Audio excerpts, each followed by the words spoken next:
Good afternoon, everyone, and welcome to the Resilience Hub for this afternoon's discussion on co-producing equitable cities, catalysts for just climate action. Thank you so much for joining us and taking time to be part of this discussion, which we hope will be a very interactive one with all of you. I'm Lauren Sorkin, and I am the Executive Director of the Resilient Cities Network. For those of you who do not know us, we are 100 cities in 40 countries working together on holistic resilience. That is the capacity of the communities, the institutions, the businesses in cities to survive, adapt, and thrive in the face of different shocks and stresses that they face. And I am so pleased to be joined today by two expert resilience practitioners from two of our cities here. Before I introduce the speakers, I just wanted to set a brief context for this. You have come to a discussion in the Resilience Hub. So I think that you are all probably extremely aware of the urgent need to build resilience. We have shocks and stresses that are exacerbated by climate change, but we have many other shocks and stresses in cities that are not climate related, but that are ongoing. And in order to build our resilience, we have to take that holistic view and we have to bring the community along with us. No solutions will be lasting solutions unless they are really co-developed with solutions. So today's discussion is really going to focus on how we work better on the ground, why co-production matters, and what are cities doing to ensure that they are bringing in all their communities as part of the just transition, and that decision-making truly is something that is participatory and is responsive to communities. So I have here with me, as I said, two practitioners who are experts in this work. They are coming from two of our member cities, Cape Town and Rio de Janeiro, and we're so happy to have them with us today. Gareth Morgan is the Executive Director of Future Planning and Resilience in the city of Cape Town. And he runs a number of cross-cutting functions in Cape Town for short, medium, and long-term planning. And he's going to be talking to us about what he's doing to minimize shocks and stresses in the community. And Tana is here with us from Rio. She is our architect, urban planner, and she's serving as the Secretary of Environment for the city of Rio de Janeiro. Thank you both again for being with us today. So I want to ask a question to both of you, and you can please take your time to respond in turn. What are the biggest opportunities that we can be better taking advantage of in cities as we are working to achieve a more resilient and equitable future?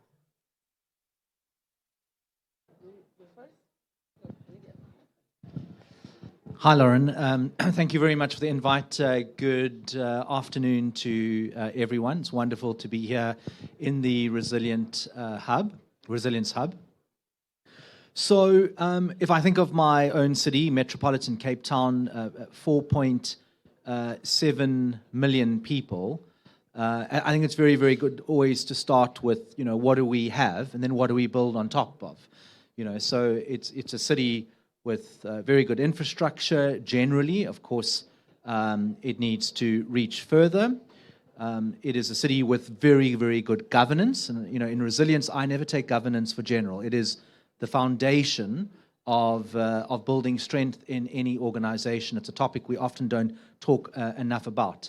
And by governance, I also mean the democratic processes that allow citizens to participate in the election of their government, and to participate in processes that allow them to co-produce or co-design outcomes.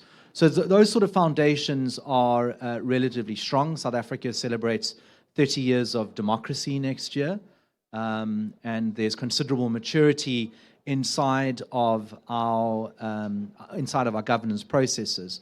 So I think building on top of that, and you're asking for opportunities, Lauren, I think there is a deepening and there's an opportunity that is still required around making citizen participation even more authentic and more widespread and more ongoing, so that it is a process that doesn't just happen during democratic cycles.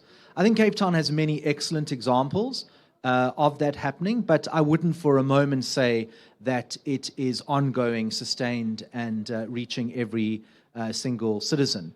Recently, in the last 4 or 5 years, in terms of building the resilience of households and communities, our example of responding to the Day Zero drought, which attracted international headlines, would certainly be an example of residents and citizens taking ownership of collective governance inside a system. We wouldn't have been able to avoid the worst predictions of Day Zero if it hadn't been for 4.7 million citizens driving down consumption by 50%.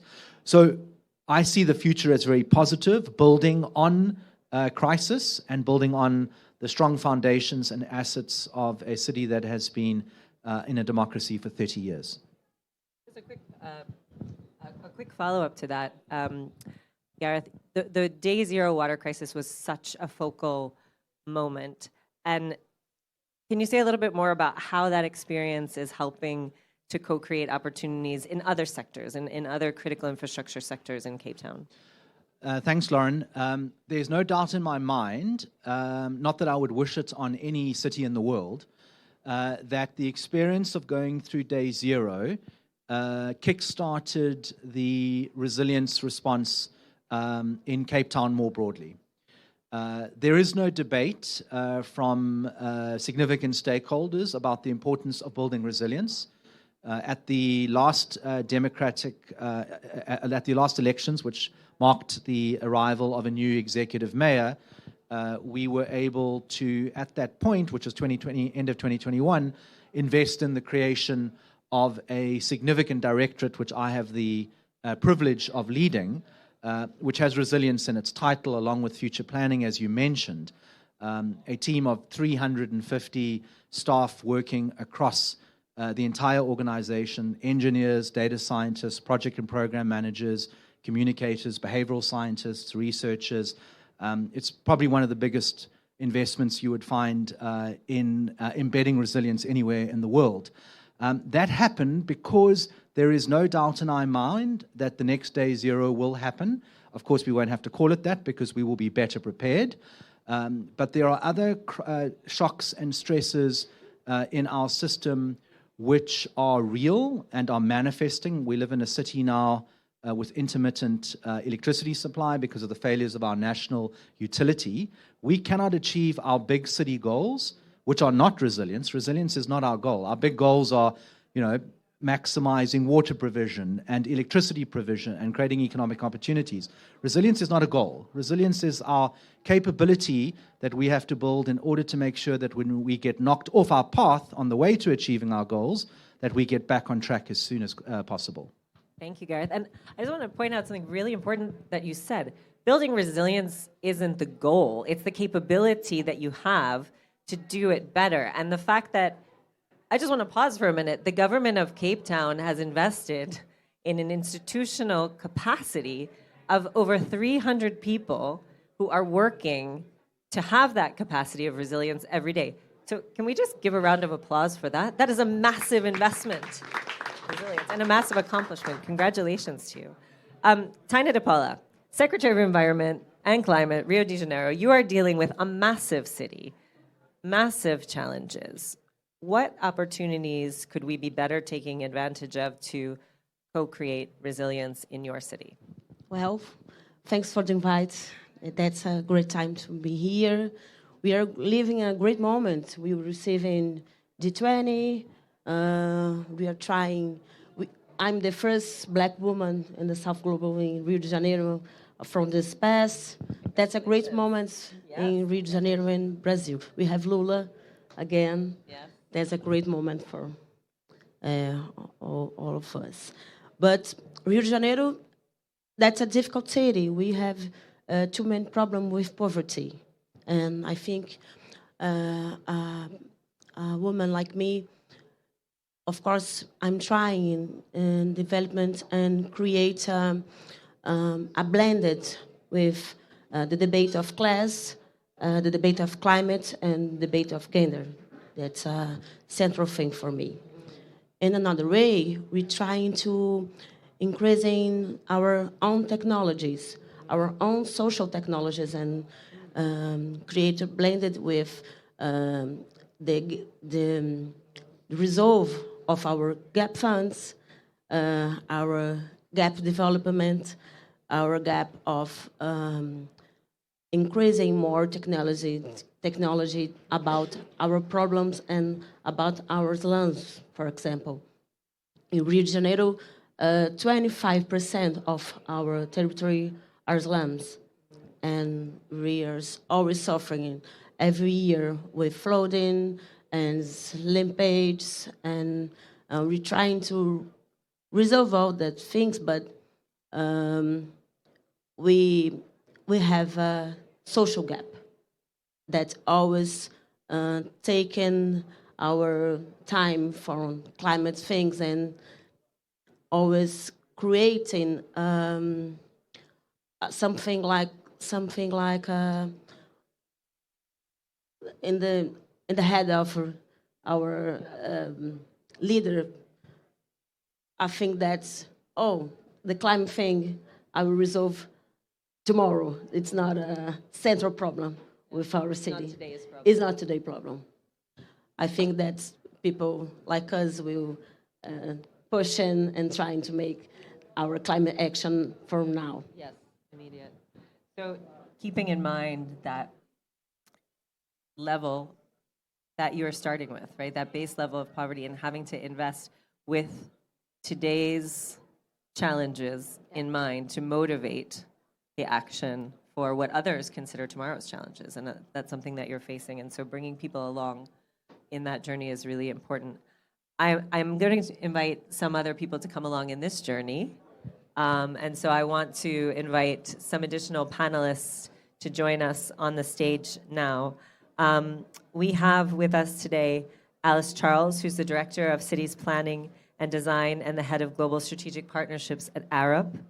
We have Dr. Aditya Parihar, who is the Principal Researcher of Human Settlements in the research group at IIED. We have Kelly Wanser, who is the Executive Director of Silver Lining. And we have Evans Itai Banana, who is from Slum Dwellers International.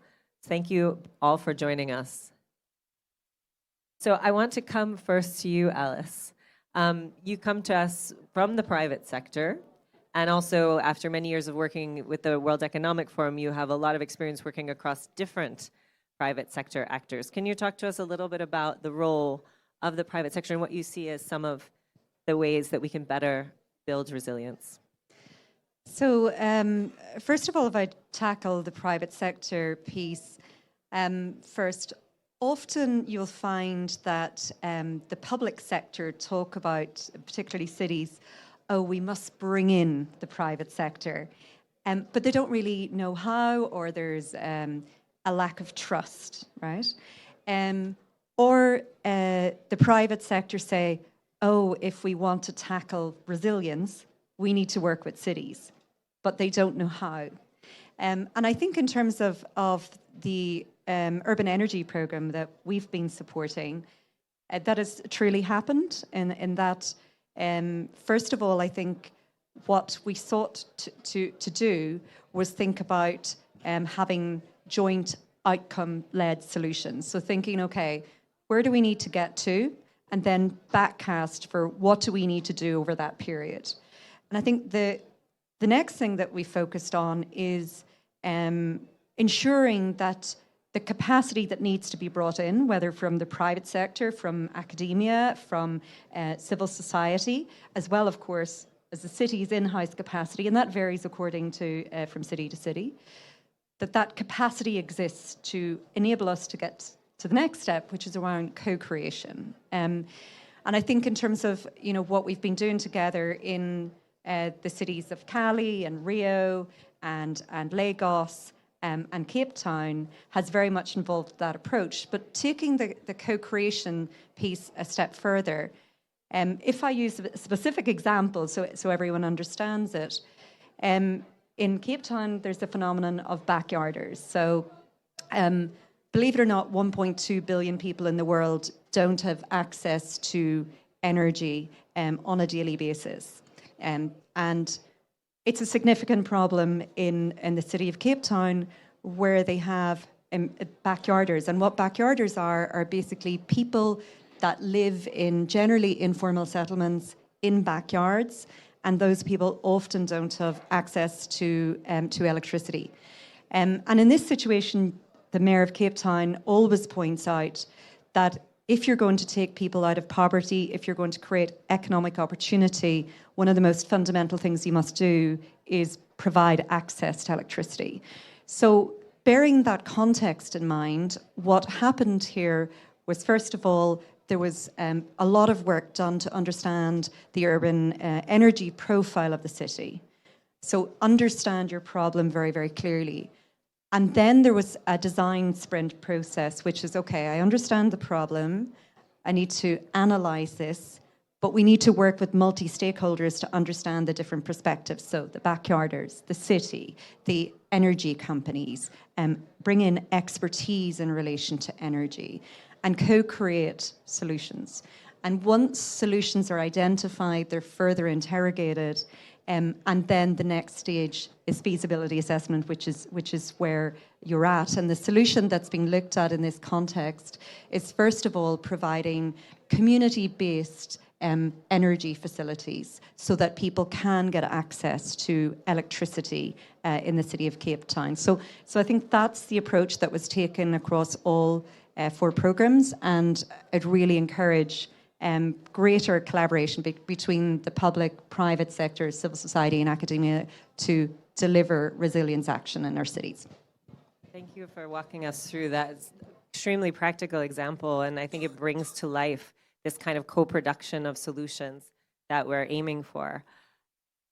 That is a great case. We have many cases that need to be developed, and so I want to come to you, Aditya, to tell us a little bit about how do we make this kind of approach of co-production something that's more scalable? How do we look at kind of frameworks and ways of doing this in an intentional and repeatable way?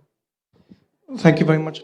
Thank you very much, Lauren. I'm Aditya, and I'm here representing the Adaptation Research Alliance, which is a global coalition of 220 organizations spread across 70 countries. It changes every day, so I have to be careful about the figure that I'm using. And the ethos of co-production goes to the heart of what we do at the Alliance. And every few months, the Alliance's membership and the leadership decides on a problem that they all want to coalesce around and find a solution to co-produce a solution to. And therefore, one of the things that we've been working on over the last 6 months with our members spread across the world is the problem of urban resilience. On how do we build urban resilience? The scale of urban risk has massively expanded. More and more people are living in cities that are almost always located along coasts and rivers, therefore highly exposed to the impacts of climate change. And so we had structured conversations with 125 organizations working in cities across the world. Sorry for the distracting graphic. I'll come to that in a minute. We had structured conversations with 125 organizations, many of these members of the Alliance spread across the world, asking them a few simple questions. What are the problems that you're facing? What has worked to ameliorate risk? What is needed? What more is needed to tackle urban risk? And a few things kept repeating themselves through these conversations that we had. One was, there is no silver bullet solution. Solutions need to be highly contextual. Please don't try and propose a cookie cutter that you can stamp out across a large number of cities and expect that it will deliver the same impact. The second thing that kept coming up in different ways is that the secret sauce of making things work is appropriating an understanding of fuzzy things like politics, incentives, institutional dynamics, relations between different socioeconomic groups, the type of highly place-based contextual knowledge that is overlooked many times in top-down technocratic processes. When we asked people what has worked, almost always the solutions that had worked had emanated from complex processes of multi-stakeholder decision making where different people had come together and jostled with each other over many months to come up with something that they all agreed on was the right solution. However, people also said that these processes of multi-stakeholder engagement was sometimes unsystematic and to a certain extent ad hoc, which is why through these conversations we're homing in on the need for a set of guidelines to structure a process through which you can arrive at highly contextual urban resilience solutions that are co-produced by key stakeholders. And I give you complicated diagram number one. Uh, yes, I'm particularly jealous of Arup's fancy graphic that preceded our fairly basic graphic here, but that's because this is still a work in progress, and I wanted to put it up there. I can see Lauren stressing out that I'm going to walk you through each box. I'm not going to do that. Just want to point out a few things. What you see on the screen are the different levers that you can fiddle with through a process of decision making to arrive at the right kind of intervention that you should be doing at the urban scale. At the top of the slide, there are a set of questions, effectively, that one should be answering to understand the context of a city effectively. Answers to those questions greenlight the types of changes that you can aspire for in a city to enhance resilience. And understanding the type of change that you can aspire for allows you to home in on the right kind of practical action that you can deliver on the ground. Overall, we are still in the process of finalizing this. I'd love a chance to discuss this with anyone in the room who's working on urban resilience processes and feels like a structured approach such as this will be helpful. I'm hoping that's a majority of you. Otherwise, I don't know why you're in the room. And we feel like this adds to the current state of knowledge because it provides a strategic and systematic approach to homing in on contextually relevant solutions that can be co-produced with different stakeholders in cities. Thank you for that, Aditya. And also, this is the problem of moderating panels with people you've been working with for 20 over years, is they can see your expressions. It also probably means that none of you should play cards with me because I have no poker face. But I'm glad you explained that to us because I think now it's very clear why we would want to use this kind of a methodology to advance resilience projects. And I hope that most of you are looking at it, thinking of questions, hard questions to ask Aditya during the open part of the session. But I want to come now to you, Kelly, and ask about some of these near-term climate risks that you're seeing and how that is influencing communities and cities that you are working in. Well, thank you very much for putting together this panel. And I also wanted in particular to, I'm a little emotional, thank Gareth and Tainif for their service. I think cities are on the front lines in terms of people, in terms of economic impact, in terms of the magnitude of what you're facing with near-term climate risks. And so that you will take these roles. And so I'm kind of here to talk about, some of the information that is needed to inform the contextualization that you need for local impacts that Aditya was talking about from the physical sciences side. And cities also tend to have the universities where the scientists are. And so I wanted to use the Cape Town example to talk about day zero and these drought events. And the first question of, how well can we project the frequency? How well can we predict these from a physical sciences perspective, these and other impacts that cities are facing over the next 30 years that Gareth is planning to? So do we have the level of projection that we need? And are we getting those projections and that data in a locally contextualized way? Are the Cape Town scientists able to do Cape Town-oriented simulations and get specific high-resolution data for the local region back? And we are looking at the most extreme case of intervention. You have all kinds of interventions you're trying to do for cities. Think of the most extreme case, which is cooling the entire planet. And scientists at the University of Cape Town wanted to look at whether the proposal to cool the entire planet by putting particles in the outer layer of the stratosphere could help day zero events in Cape Town. And they had to use simulations from the US with data that was not very granular coming back to answer those questions about Africa. But they did that, and they used the information that they had, and the preliminary findings were, it's possible that this radical thing might reduce day zero events in Cape Town over the coming decades. And all we can really say at the moment is it might be worth looking into further. Next slide, please. And so, but what this highlighted is that there's a problem in terms of scientific capacity for the design of these studies, and then the resolution and fidelity of the data coming back, and what that translates to in terms of scientific papers, and what that translates to in terms of scientific influence, and what that scientific influence translates to in terms of political influence in forums like these. And so we're really interested in that problem, which rounds back to how well do cities answer their question, how much influence do they have to get resources. Next slide, please. And so there are two big sources of capacity challenge. And when the slide comes up, I will explain. And actually, these slides were produced by the Climate Systems Information Group at Cape Town University. And so I should have credited them at the outset, Chris Leonard and Isadine Pinto, and their amazing work. But this is their slide highlighting that there's a disparity between the regions of the world that are facing the biggest impacts and the regions of the world that are leading the science.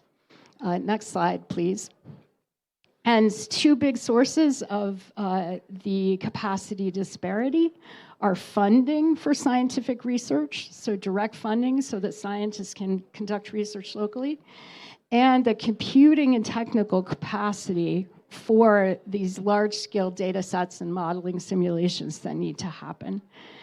And so, inspired by scientists at the University of Cape Town, other scientists in Africa looking at these kinds of questions, next slide, in terms of some programs to improve the ability to co-produce and ultimately reduce these inequities, we're working with others on programs to establish a fund for developing countries for climate impacts research called Climate Research for All, a multilateral fund, sizable one, $1 billion or more, that would provide direct access for science, and particularly impact science, and particularly locally led.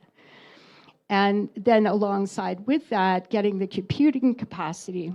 And in this case, we've been working with Amazon to get high performance computing capacity available anywhere in the world to do these kinds of studies, and to put those tools onto the cloud so that they're accessible to scientists in different parts of the world.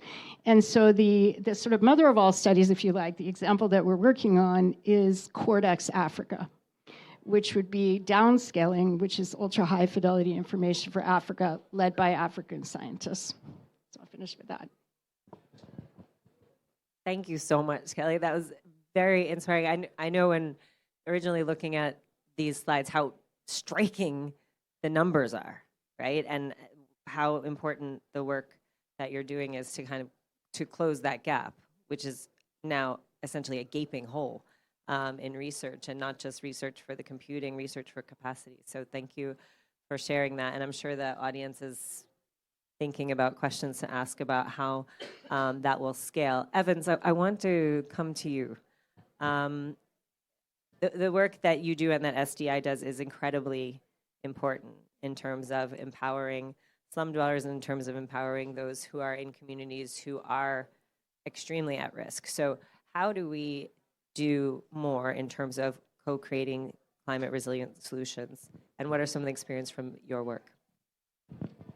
Thank you. I think first of all, the biggest question to ask ourselves is, why are we co-creating, and at what stage are we going to start co-creation? Sometimes I think who sets the agenda, perhaps co-creation had already started, perhaps it was not even there. So I think when we allow communities, talking from SDI perspective, which is a global network of organized communities that work together to improve the lives of people living in informal settlements or slums, setting the agenda is the most critical aspect within the co-creation. And we have a number of examples across our SDI network.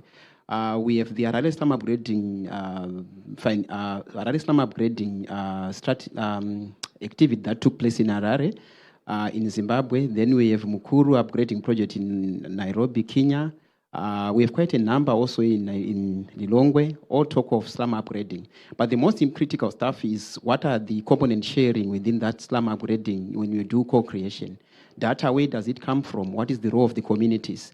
How do we build trust? Because all the resilience issues, they are happening in a context where resources and also trust between local authority, government, and communities is diminishing. How do we rebuild that?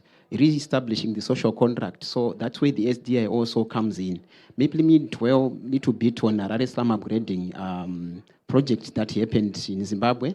What happened is the start by data collection, which was community-led. After being community-led, it was then taken and then shared with the local authorities. And then that platform was used to establish common based objectives in terms of how do we improve resilience. But it was not only resilience, but it was transformative resilience, because we were only focusing on one slum, but Harare by then had over 63 slums. So the whole idea was, how can we build a model that we can then replicate, taking each other's comparative advantage and capacities, including that of the community. What is their role, the finance, the sweat equity. So after that, we then produced a framework that was then taken over to replicate and hopefully scale up to other slums in Harare. This example also goes in terms of Nairobi. They have a classical example in terms of Mukuru and what it was the role of community, how then the government tried to institutionalize those experiences. But the whole idea is to then try to avoid being in a perpetual mode of trying to impress authorities,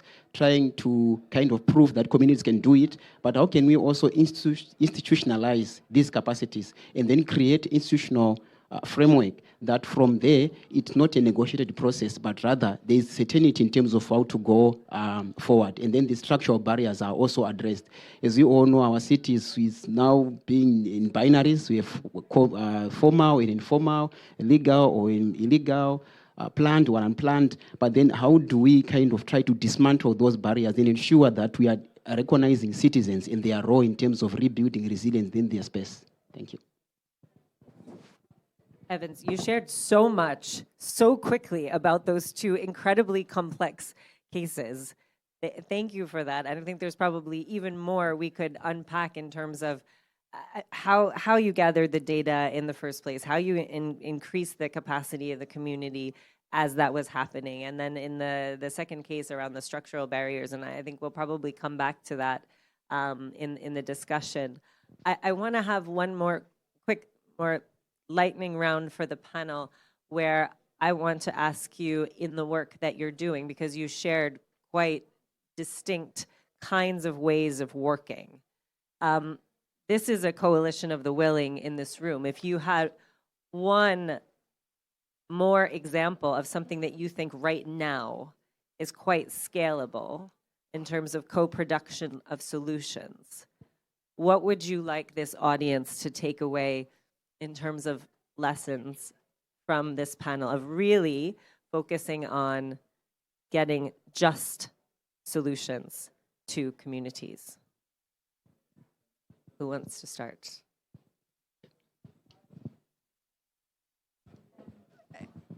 Sorry. First of all, thank you for bringing us together. I've learned so much along the way, by the way, so well done to the Resilient Cities Network. There's a couple of things that I think the important that was made here about context is so critical. So whilst problems are similar, the context matters. So, you know, the solution that you apply is so important in context. The other thing just to say is that we have a real lack of finance being directed towards the development of feasibility assessments in the first place.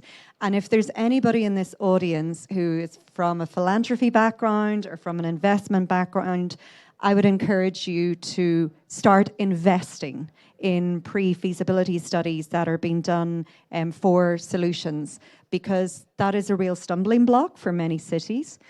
And then the other thing, if you are an investor, is actually invest at scale in projects in cities, resilience projects in cities. So if you're an investor, I'd like you to take that away. So scalable approach, invest in that kind of preparation, right? That next stage right before you're going big, right? So that cities don't have so much risk in taking on new things, and also put more money into resilience projects. Evans, I saw you taking the mic as I was asking the question before. Do you want to come in on this one?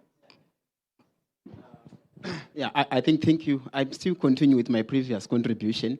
I think the whole idea, how do we break the continued production of global narratives that continue to miss the point?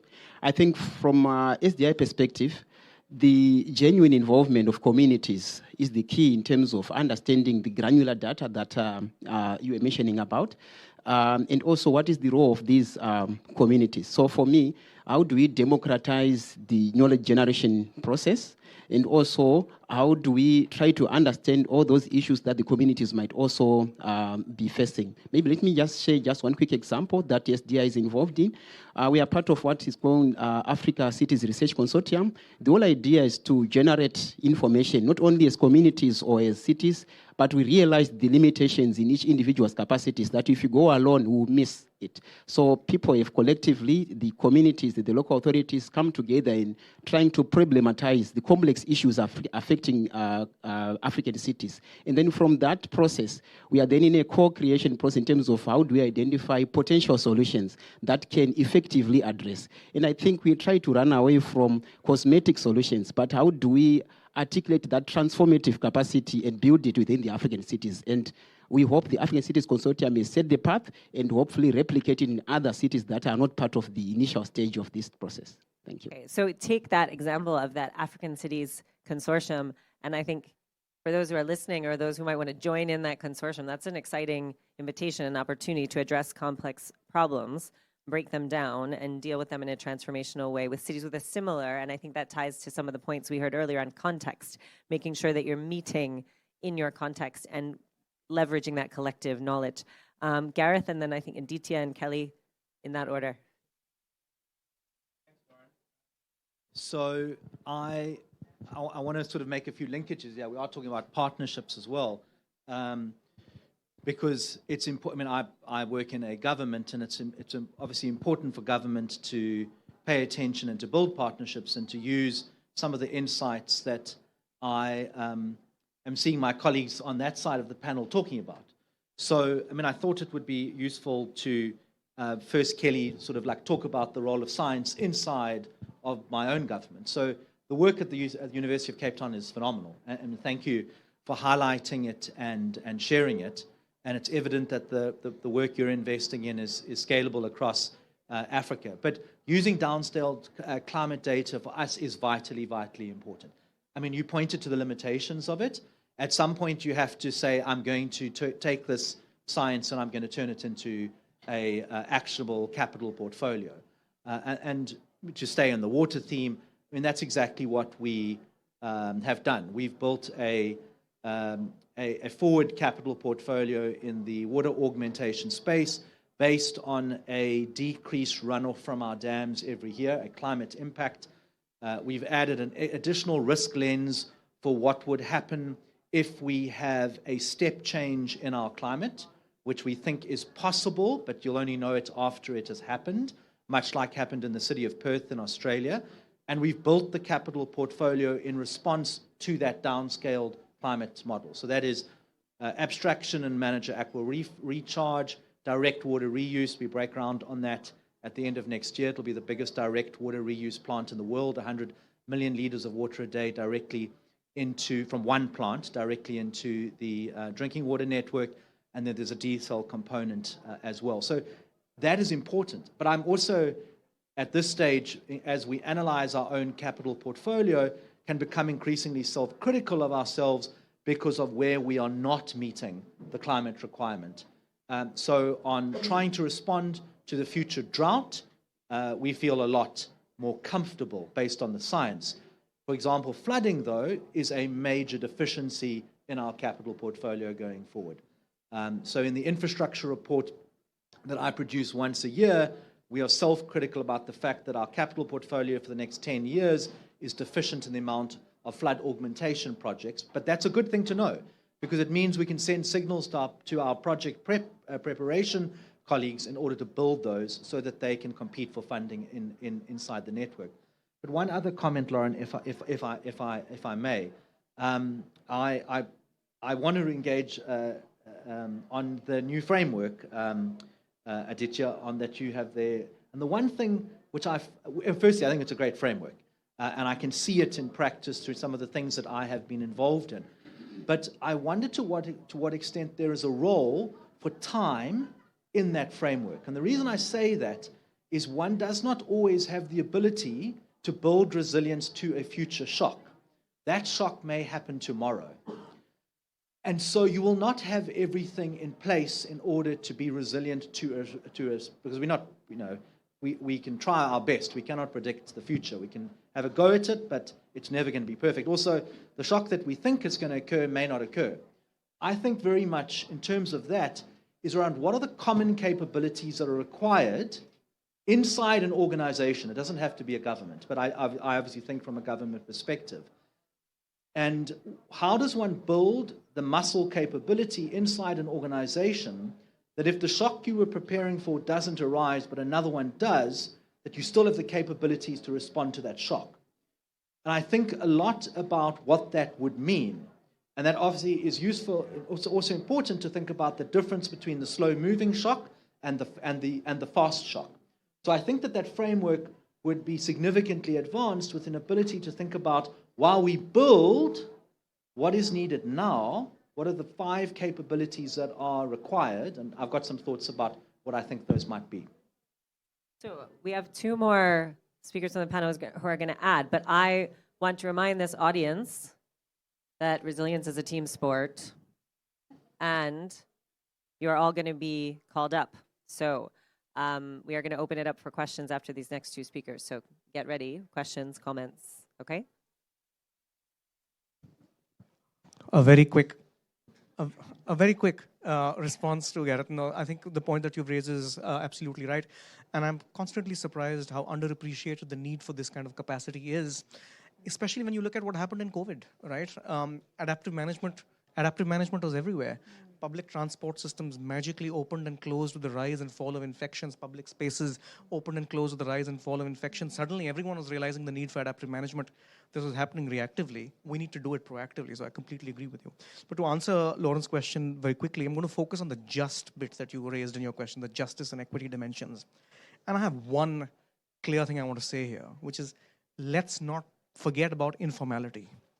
30% of everyone who lives in a city across the world lives in an informal settlement. And this is one of those crude, useless statistics that aggregates the reality of Stockholm and of Mumbai. So in some of the world's riskiest cities that are on the front lines of climate change, there are up to 70% of the people living in informal settlements. These are places which are largely invisible to formal planning mechanisms, beyond the purview of plans and processes that the government puts in place.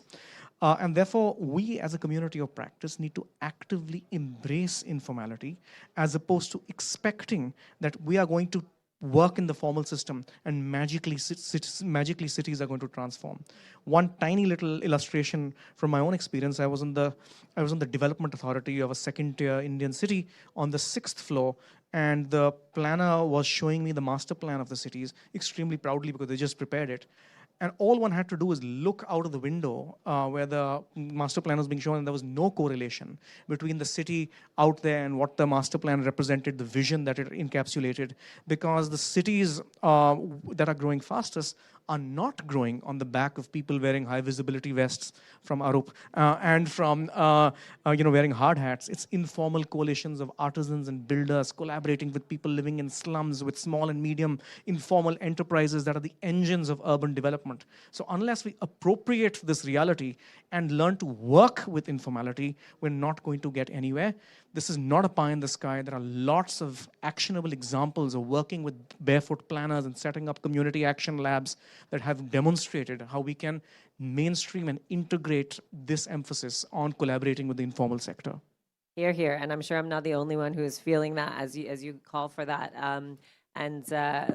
Looking around this audience, I think there are folks who are going to probably have more questions and also comments to share examples on that. Kelly, before we open it up. Can you hear me? Oh, yes, great. So lifting off Aditya's framework and Gareth's comments, I think Cape Town is a really interesting example of like the, you know, the lucky case where you have, and I'm speaking from the perspective of the scientific information and data that you need to inform some of these projections, planning, resilience response, collaboration with other stakeholders, where you have local scientific experts that you trust and they're able to look forward with local contextualized information. Most of the world does not have that. Even in Cape Town, they don't have the computing side of that. And so calling out, because it was something that was a bit of a surprise to us, just how massive that gap is.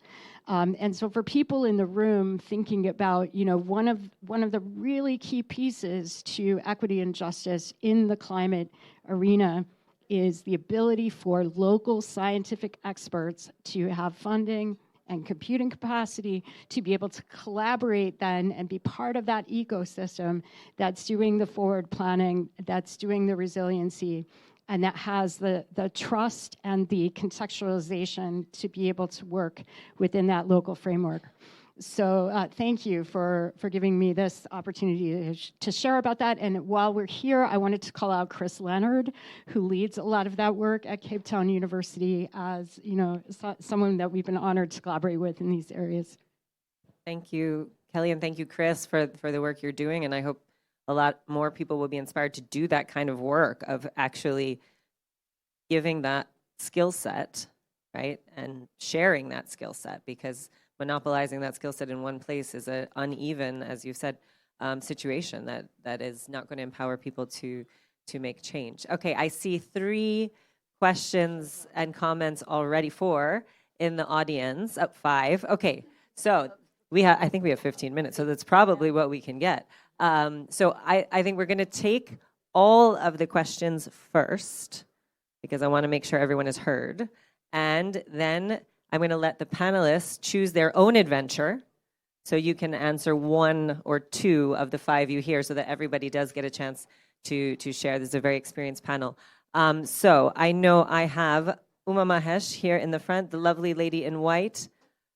Oh, you think I can read that from there? Silne. You're generous. I must look younger than I really am. Silne, and then I saw this lovely lady in blue, the gentleman in the back. And there was one more. Pronomo. Yes, Pak Pronomo. So we have 1, 2, 3, 4, and 5 questions. First of all, thank you all for the wonderful talk, and it's been inspiring, and also it reflects on the complexity which the urban space encompasses the whole thing. One key thing, it's more than a question. I think it's more of a reaction to what Aditya presented over there in his framework. And I see value in, multiple people coming together and collaborating towards setting up certain things.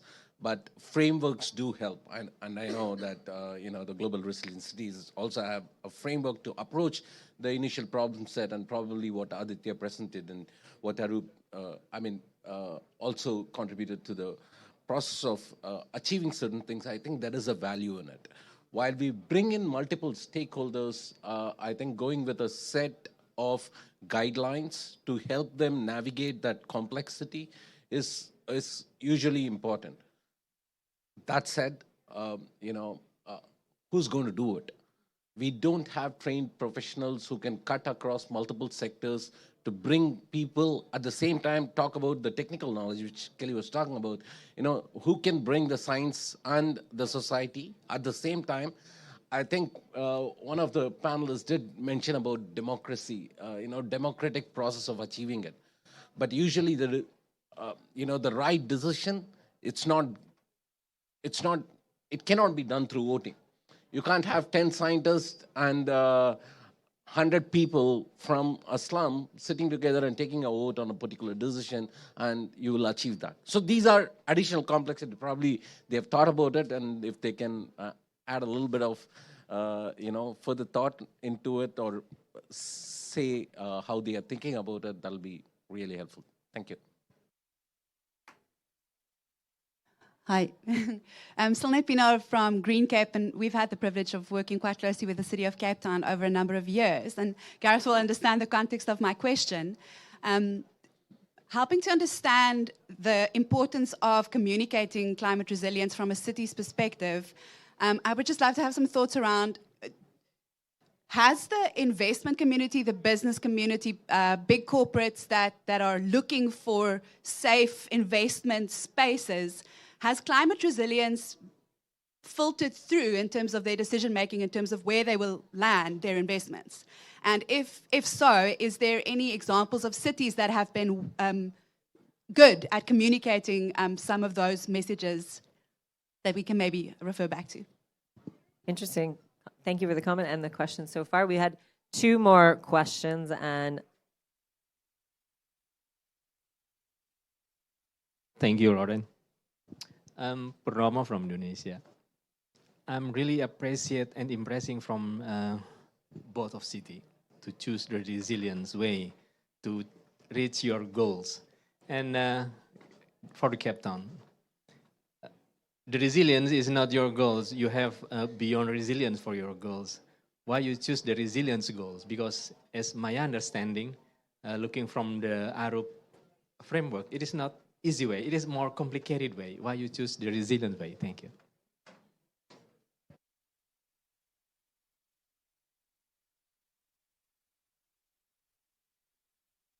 Thank you very much. My name is Kweku Korantin.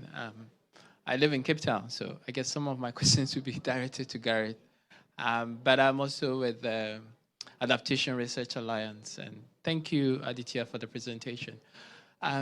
I'm pretty much excited about the co-creation process. But I think what I was hoping for in terms of the presentation was a bit more the Equitable Cities component, especially with City of Cape Town. It's great to have data, but please remember that indigenous communities have lived on this land for many years. They understand climate change better than scientists. Listening to the conversation, it feels like, oh, more money needs to go to researchers so that they can gain scale. What I can say to researchers, there's a lot of humility required when we need to do co-creation. We should try not to feel like we know everything that has to do with climate change adaptation, because local communities, indigenous communities know more than we do. There should be a lot of humility, and I support Ivan's point in terms of co-creation, equity. The power dynamics within co-creation process should be carefully understood. We talk about investment, we talk about scale. Scale in co-creation process is not just scaling up, because the more you add water to any soup you prepare, you dilute the quality. So co-creating process doesn't necessarily mean that you have to scale. Scale is important for investment purposes, for accountability purposes. But it's important to understand that there's a lot of value in the small numbers that are created. How do we replicate this without necessarily losing the value in the translation process? That's So an these important. these are some of the things that we some of need the to things. actually Such an take. important question about the quality of the conversation and also how it is structured. Absolutely. Thank you. Thank you so much. My brother, you just said it all. You know? So I'm Nisera from SDI, and just 2 things. When you talk about experts, just remember we have experts in our community. And these experts in our community are being forgotten when you're talking about the equitable cities. Because I understand there's cities within cities. But when the UN and the peoples at that level speak about the cities, they speak about the tall buildings. I don't come from the tall buildings, I come from the slum of Kibra. So when it comes to like conversing these talks, make sure that community experts are on board.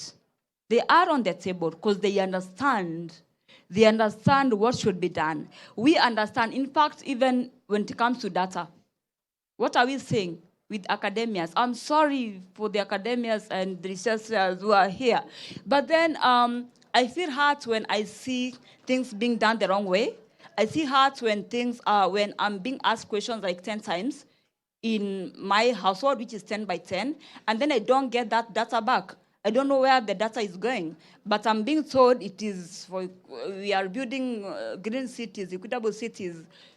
Come on, we need to do things in a better way, and we need to realize that communities matter in whatever thing that we are doing. I think we matter, and that's why we are here. And lastly is to say that we are talking about equitable cities, but there's not the funding. We don't see the funding as communities. I think it's not okay.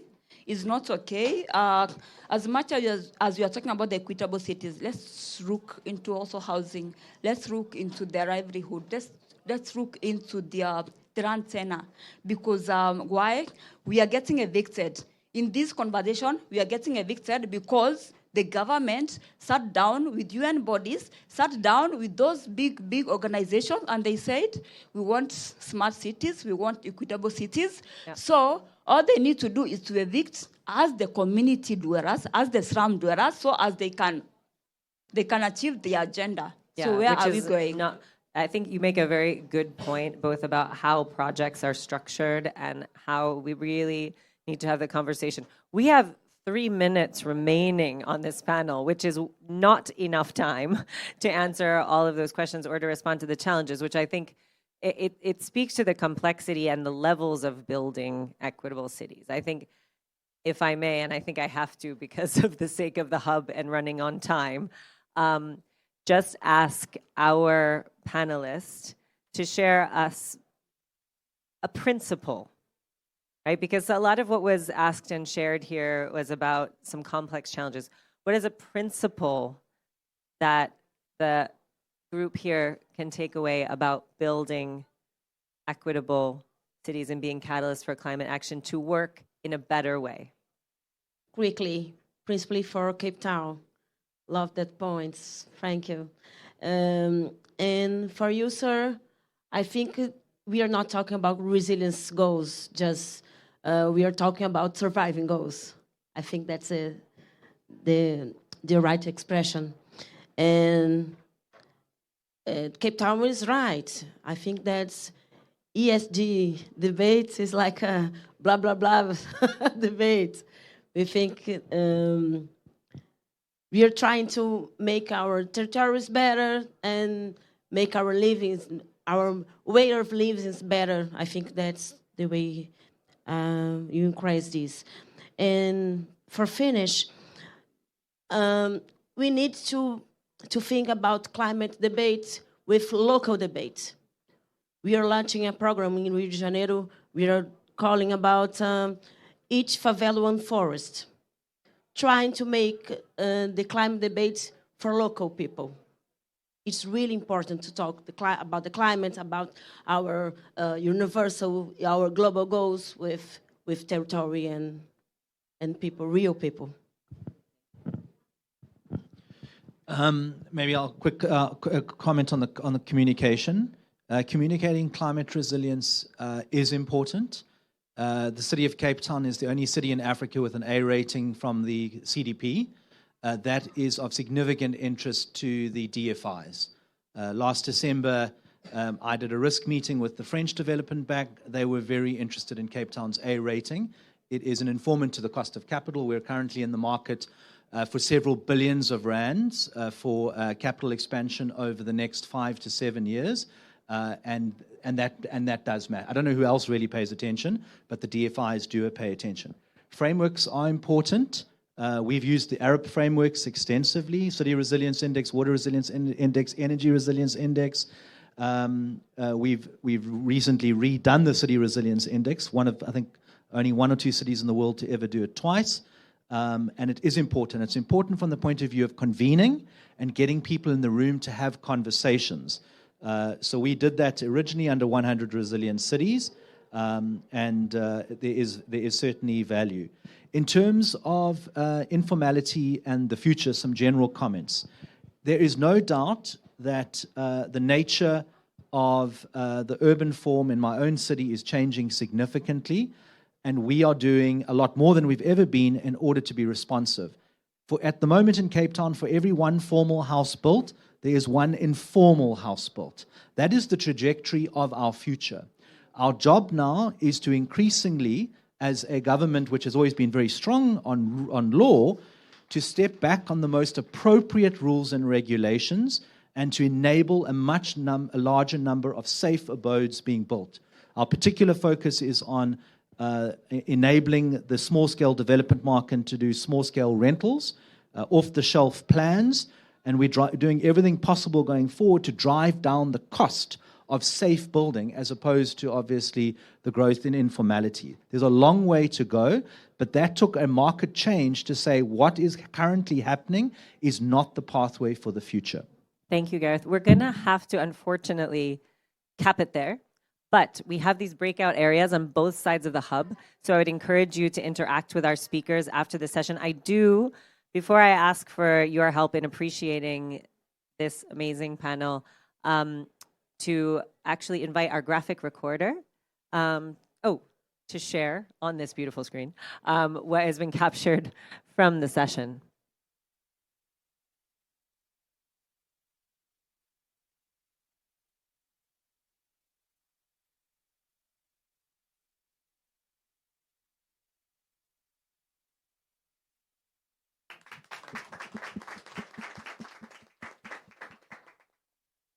Okay, thank you all so much.